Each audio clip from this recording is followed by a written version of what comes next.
నిర్వాసితుల ఐక్యత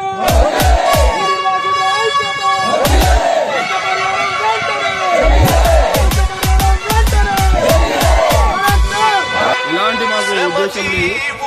మాకు నష్టపరిహారం చేసిన తర్వాత వాళ్ళకి న్యాయం జరుగుతుంది కాబట్టి మేము సానుకూలంగా ఉన్నాం. మా నష్టపరిహారం మాకు ఇవ్వాలని చెప్పేసి డిమాండ్ చేస్తున్నాము.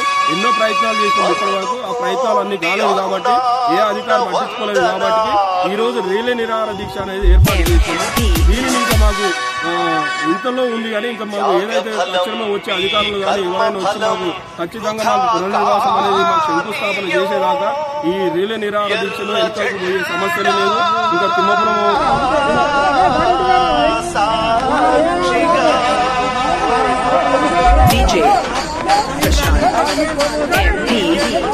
ఎక్కడనేది తెలపడం లేదు. గ్రామంలో చాలా భూముల సమస్యలు ఉన్నాయి. దీని భూములని పెద్ద భూములని అన్నింటినీ పరిష్కరించాలని చెప్పేసి తెలియజేస్తున్నారు.